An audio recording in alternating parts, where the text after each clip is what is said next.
What's up, guys? I'm Nick Barada, and welcome back to another episode of Here's to Life. We are at the Ivy on Long Island, and we're with a Long Island legend, really. My guy, Speedy Claxton, is in the building. I appreciate you coming on and hanging out, man. Thank you for having me, man. Yeah. This is a long time coming, I feel like. For real. Yeah, we For see real. each other a lot in passing, but we need a proper sit-down like this. It was long overdue. Exactly. So we got a lot to talk about, man. Your story is one of my favorites. I feel like we need to take it back to the early days, the very beginning. Let's take it back then. So Christ the King, you're hooping over there, right? We get a call from the legendary Coach Jay Wright. Yeah. Tell me what you remember about that first interaction with Coach Wright. Oh, man, he taking me back. But my first interaction with Coach Wright was electric. You could just feel the energy that he had, loving basketball. And everywhere I turned, no matter where I was playing, I saw him. Right. So I just knew he loved my game, and that's ultimately why I chose Hofstra, because I could just feel the genuine love that he had for me. Yeah. I saw there was a clip you talking about. There was two versions of Jay. Oh yeah. The on the court and off the court. Oh yeah. So was the recruitment process was he like? Was he on you? Was he just kind of relentless in getting you on board, or how did it go down? What made you sort of commit? All right, so during the recruitment process, obviously I saw the off the court Jay. I dealt with the off the court Jay Wright a lot. Nice and sweet. Nice, sweet, charismatic. He's a people person. Everybody, the mayor, whatever. Any room he walked into, everyone loved him. Then I got to Hofstra, and I witnessed the on-the-court Jay Wright. Shut the door. I was like, who the hell is this? I'm talking about I wanted to quit my first day. We started doing conditioning, and he was a maniac. I'm like, yo, this is not who recruited me. I thought this guy was a player's coach. Like he was totally different. Jekyll and Hyde. That's crazy. And, man, he obviously went on to do some incredible things. What was your biggest takeaway, I guess, obviously being coached by him and having such an incredible run at Hofstra? What did you take from him as a player and now, and I want to get to this a little bit later, but even as a coach, are there things that you kind of kept, close to heart that you learned from him throughout your whole journey? At the end of the day, he's going to push you to be the best player and person you need to be. Yeah. And at the end of the day, it's all love. He's just trying to get the most out of you. Yeah. And he's trying to get you where you wanted to be. For me, I wanted to be a pro. So he made sure I had to put in the work in order to do that. Right.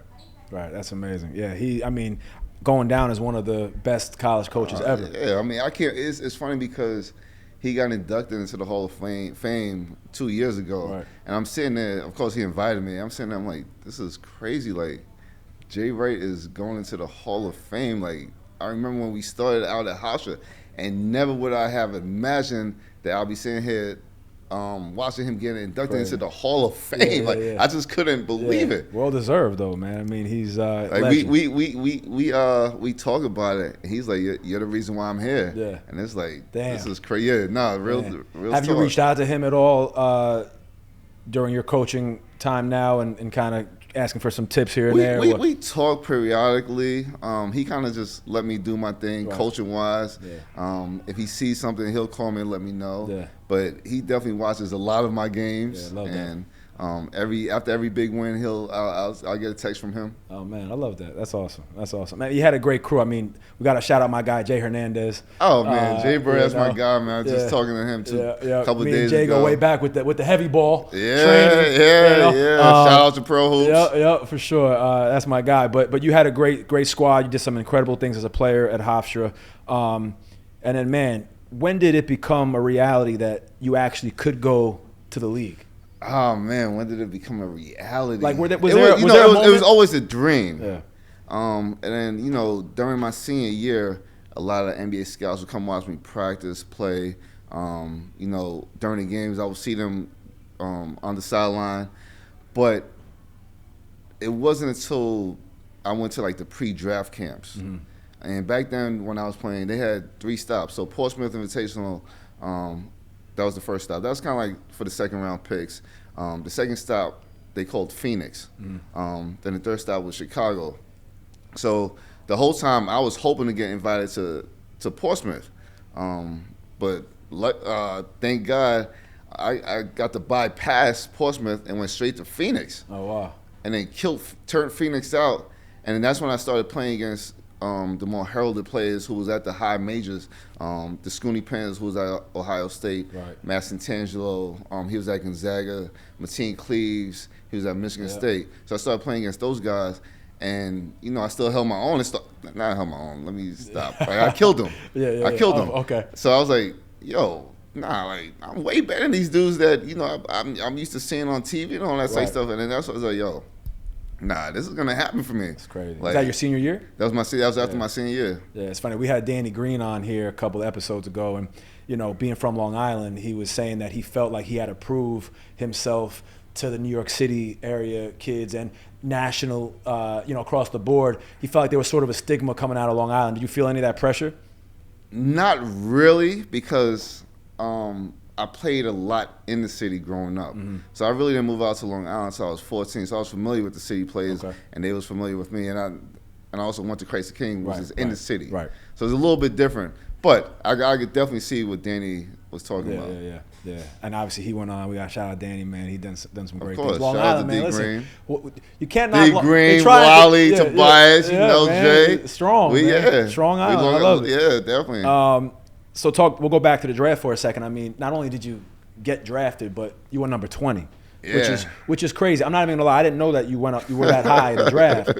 And I know some people kind of knocked that draft class a little bit, but you had some strong hoopers in the draft class. Yeah. Kenya Martin went number 1, Kenya Martin went number 1. Mike Miller was up there. Mike Miller, Keon Doolin, Jamal Crawford. Yeah, it's definitely considered one of the weaker drafts. But listen, I can't do anything about that. But 20 is, I mean, forget getting drafted. Was that even a shock to you that you were even going to go that high? Definitely a shock because, coming out of Hofstra, not too many players get drafted coming out of Hofstra. So, I was kind of just hoping to be a second-round pick. Right. But then once I went to Phoenix and killed Phoenix and then got invited to Chicago and then turned Chicago out, I was like, the first round is a possibility. Right. And then, draft night, I got my name called. It was a dream come true. And what did that feel like? Oh my God, that was amazing. I didn't actually go to the draft. Where were you drafted? I had a draft party across the street from Hofstra. Okay. Now don't tell me you were at Bogarts. I don't think that was there when I was there. Bogarts. Was that Dizzy Lizards? No, it was Bogarts. It was Bogarts when you was there. Before directly. Dizzy Lizards was a little down the street. Bogarts was directly across the street. Okay. Then it turned into Crabette's. Okay, that's right. But it was Bogarts back when we went to school. So I had a big draft party there with my family and friends. And honestly, I wouldn't change it. Yeah, I got to experience and share that moment with more of my family and friends than I would have if I actually would have went to the draft. Right. That's awesome, man. Yeah, dream come true. Oh, definitely, man, definitely. And then you went on and you did your thing. I mean, Philly, right, picked you up, and it's funny because when Philly came on, when it was time for them to select, they had tried to bring me in to work me out the week of the draft. And my agent and I declined the workout because I had already did like 20 workouts. Yeah. So I was already out. Yourself. I was shot. I didn't think that was a great situation for me with them having Allen Iverson there and East Snow. So I was like, I'm not gonna play over any of those guys. So I was like, no, I'm not coming to work out. So when it was their turn to pick, I wasn't really paying attention like that because I was like, all right, they're not gonna pick me. I declined that workout. Right. But sure enough, they picked me. I was like, oh. That's wild. The one team that didn't work out picked me. Yeah, that's funny. Yeah, damn. You mentioned AI. I mean, we'll get there in a minute, but correct me if I'm wrong. You got injured your rookie year. Yeah, so I tore my ACL in the preseason game. So it was the first preseason game. We were playing against the Utah Jazz, and I got a steal, and I went down. I tried to Euro step one of their players. And my knee buckled. So I thought it was just, knee buckled, I'll be all right. But immediately, everybody started running over, doctors coming out. I'm like, what the hell's going on? So I stayed down for a little bit. They told me to chill. So I said, I'm all right. But the doctor was like this. Nah, let's say. So they must have knew how serious it was. They must have saw. So it was like, nah, we're gonna take you to the back. So I was like, they actually picked me up, carried me to the back. Got to the back, and AI was back there, East Snow, and I really, at that time, I didn't know how serious it was. I was like this, well, nah, I'm feeling better, doc. He was like, all right, well, get up and walk. So I got up, took a step, and just collapsed. Then that's when I was like, oh man, like this is serious. Right. Like something serious happened. It's funny, talking about Danny Green again, he got waived his rookie year, I believe, and I remember we started talking about kind of the mental game. Yeah. You know, did you have to did you struggle with the mental? Thinking maybe like that's it, I'm done, or I won't be able to really. I'm not gonna say. I thought I was done, but I know it's gonna be a long road ahead of me. Yeah. A long but rehab you kept process. You were optimistic though. Yeah, of course. Yeah. But I'll tell you what. I don't think I was ever the same after that injury. Yeah. Like I lost some athleticism, which is a huge deal in the professional ranks. I was still able to come back and play, but I don't think the world really got to see what Speedy Claxton could do because of that injury. Wow. Damn. Yeah, see, I felt that. That's crazy. Damn. Well, you had some guys that probably helped you get through that injury and kind of continue to blossom your rookie year. I mean, playing with a guy like Allen Iverson, what was that like for you, having a guy like that support you? It was cool because although I was injured and rehabbing and all that type stuff, they still kind of kept me in the loop. Right. Aaron McKee, he was a great teammate. Like he would come over to my house, take me out to dinner and all that type of stuff. And we're still friends to this day. Wow. Like I just spoke to him. Spoke to him 2 weeks ago. They were unveiling Iverson's statue, so he tried to keep me in the loop on that. Which we all the statues are the same size. Yes. Everybody got real mad about that. Yo, I did too. Listen, when I first saw when they unveiled it, I had Aaron Emilio. They did AI wrong. Dirty, man. They did him dirty. Yeah. But then, like later on in the day, you see you saw the rest of the. I was like, okay, it's the same size. Right. But when you hear statue, you think of the Kobe Bryant statue, Lakers, right? Yeah, the Dirk statue. It's like, nah, I didn't do AI like that. No, I'm not gonna lie. I was a little upset about that first too. I'm like, nah, I ain't do my guy like that, man. No, I was following, like everybody was going crazy on Instagram and Twitter. Like, rightfully so, because AI did a lot for that organization, for that city. So he deserves something like Kobe-esque. 100%.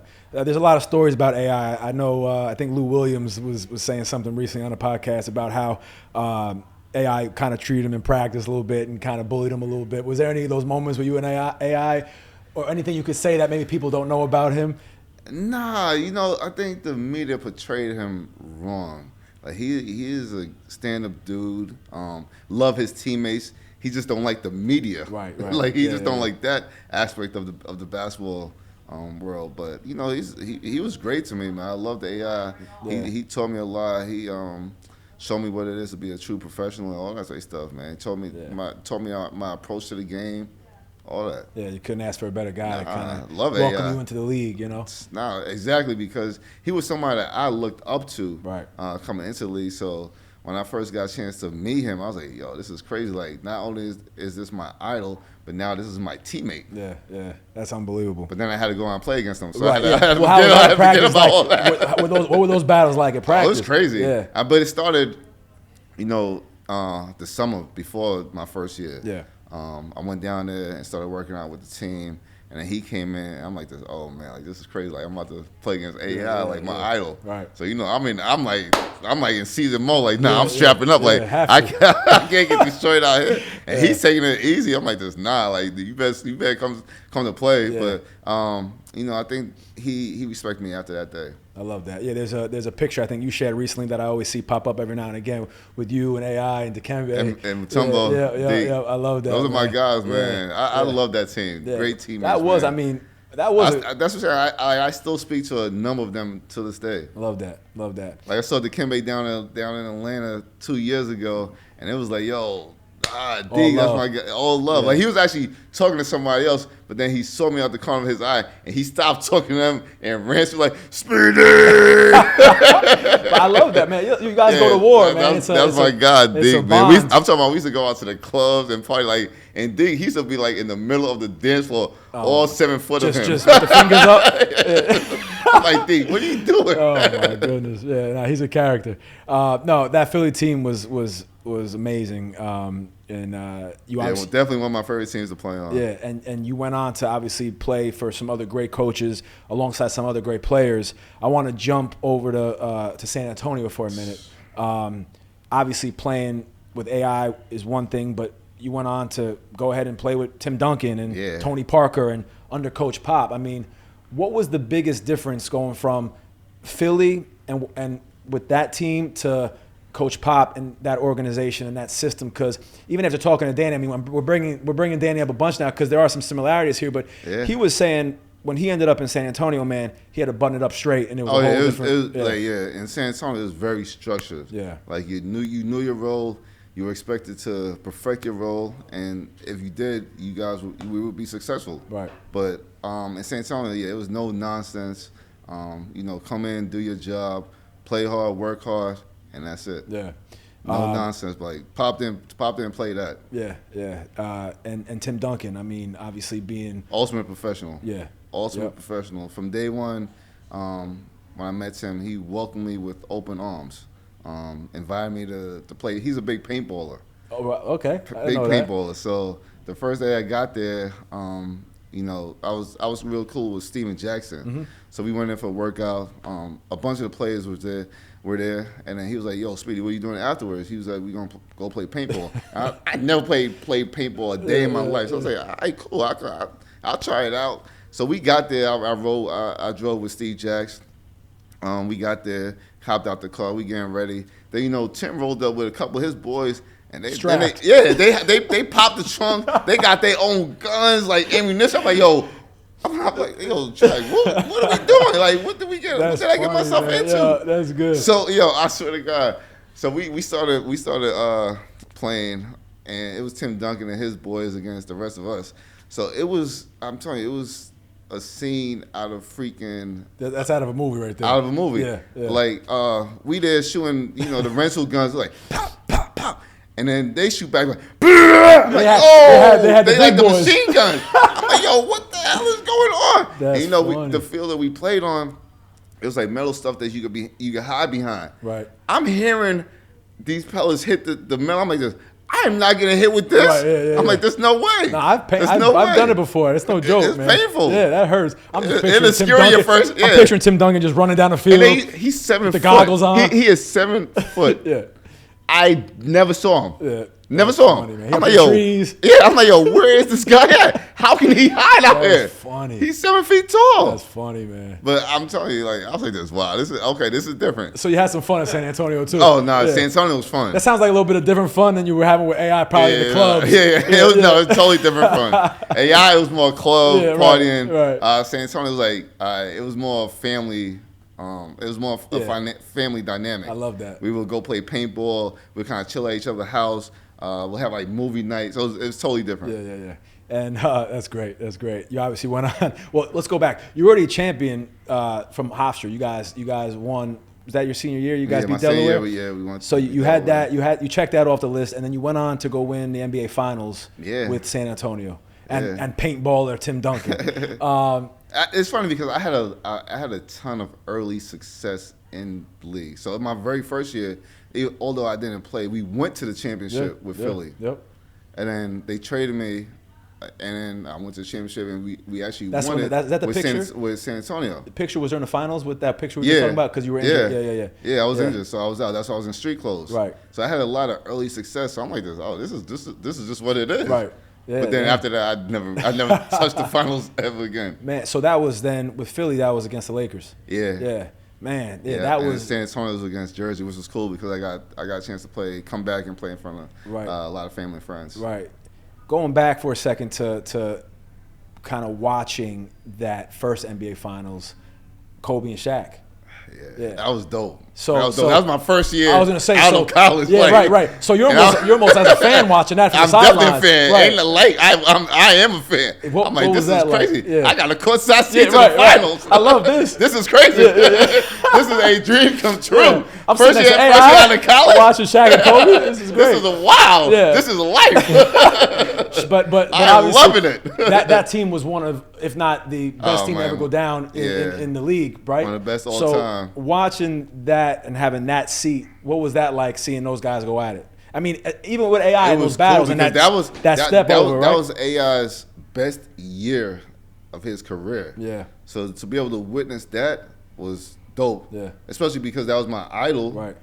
When I was in college, so to be able to witness his best year and to have him play against Kobe and Shaq, who were two other greats, and then for us to win that first game, it was like, yo, this is wild. We're about to win the championship my first year in the league. I love it, man. So did you have a clear view of that step over? Oh yeah. Yeah. I was like, oh, that's why he just stepped over T. Lou. I was like, yo, it's crazy. I was like, yo, AI is the dude. That's that guy. I was right? like, he is killing it, man. I love that. We went on, and then you went on to obviously win with San Antonio. You were going toe to toe with Jay Kidd, and you were putting up some numbers, and you were really showing out that series. I read something recently too about somebody said that you guys would not have won that series if you weren't on the floor. I like to think so.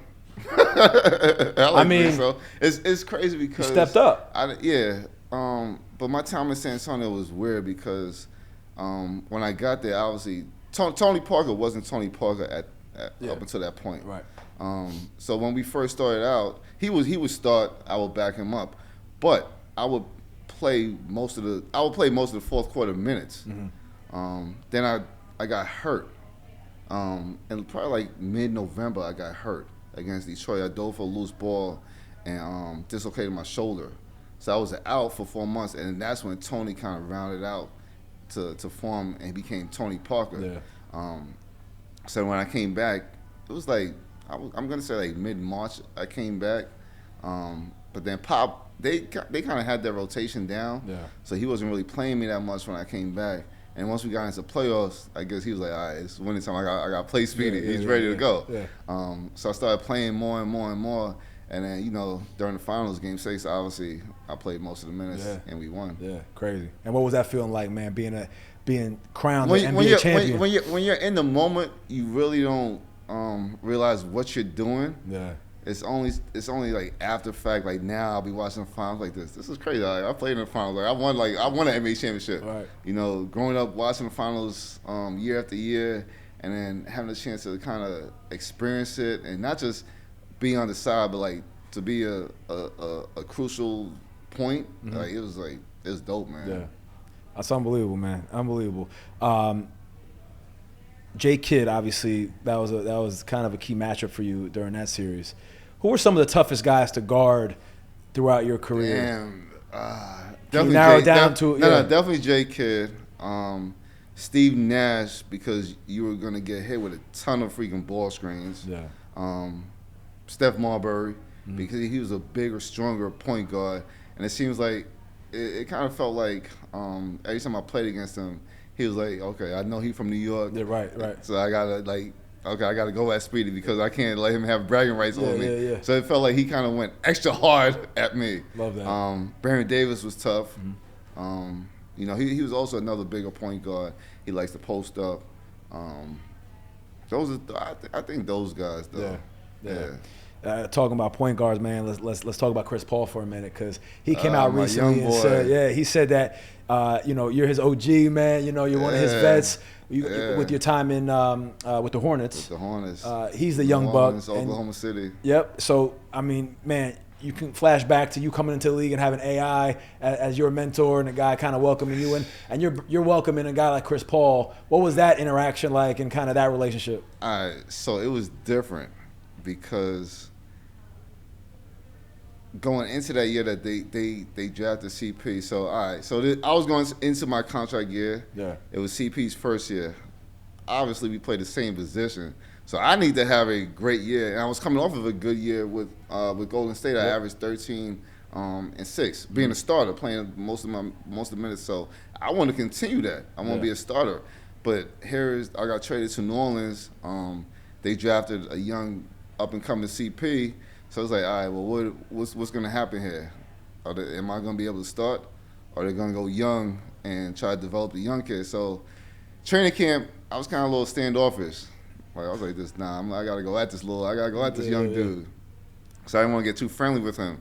But once we started playing and competing, like, we were the same. We were cut from the same cloth. So we instantly bonded and connected. And I no longer could hate this kid. Right, yeah. You were trying to. I was trying to because I wanted to go at him. Right. But like that was my dude. Yeah. And we just connected. And then it's funny because I got hurt in the preseason. I got turf toe before we started playing preseason games. So no one knew who B. Scott was gonna start. Yeah. But once I got hurt, obviously CP was going to start, right?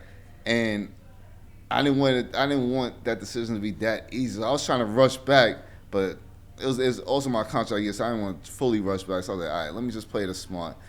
So he started CP, and then CP had a great game, of course. So I was like, Yeah. So he's gonna start him. Yeah. I knew. I mean, obviously playing against CP, you knew he was a bad boy. So. Yeah. Once the regular season came and I got back, they started CP. I was like, just, all right, cool, whatever. I got to be a professional about it. I still got to go out there and play. So I came off the bench and still killed it. Yeah. Averaged 13 points off the bench. That year I was runner-up to 6th man of the year. Me and CP and I played a lot together. And that was my dude. Like, I actually wanted to re-sign back with Oklahoma City, New Orleans. Yeah. But I got a better deal from Golden State. So back to Golden State, right? Yeah. We mentioned a bunch of greats, obviously Tim Duncan, Tony Parker, CP, AI. Who do you think you had or had the best relationship with off the court? Like, was there a bond that you feel like was just a little bit more special than the rest? Easily CP. Okay. Easily CP. Wow. Like, that was my dude right there. After we played together. After the season was over, my daughter had a birthday party actually at Hofstra, and CP he flew in. He flew in for it. Love that. Because he was tight with obviously me and my daughter. So that meant a lot to me. I was like, damn, that's wild. Like, he's not even from New York. He actually flew in. Not that he struggling for money or whatever, but that's love though. That's real. Took time out of his day away from his family to come show love to me and my family. So. That's beautiful, man. That was dope of him. Yeah. Like that's just who he is. That's why he is he's such a special person. Yeah, I mean, goes without saying he went on to do some great things. I mean, we're entering a weird time. I feel like in the league, though, I'm seeing a lot of people saying it's just like, oh, we turning a corner now. I mean, we're going into the second round of the playoffs right now that are live, and we got no LeBron, we got no KD, we got no Steph, and this is the first time since like 2005. Yeah. So. What's your take on that? You feel like we're sort of turning the page again? I mean, these young boys the torch is being passed as we see it. Who's your favorite player to watch right now? Anthony Edwards. I was going to say, that's my guy too, man. An unbelievable Edwards. player, right? At one point, it was Ja, but Ja's having a lot of off-the-court issues. I think he has to get his life together because it's starting to take a toll on his basketball life. But right now, it's Anthony Edwards and Shai Gilgeous. Yeah. Like, those are my two favorite players to watch right now. Yeah. Like, they're studs, man. And it's the new wave, I feel like. That's, it's crazy. Anthony Edwards, I mean, watching him go toe-to-toe with KD was special. Yeah. All right, so we'll go now to Coach Speedy. Let's meet Coach Speedy for a second. Shout out Hofstra, man. Let's meet him then. This is sort of a full circle moment for you. I mean, you are now coaching at Hofstra where your jersey's in the rafters. Yeah. So what's that been like, just being that guy back on campus? I mean, are you running into some professors that are still teaching? Are you seeing some old faces that now, it's Coach Speedy? It is so dope and unbelievable. Like you said, it's a full circle moment.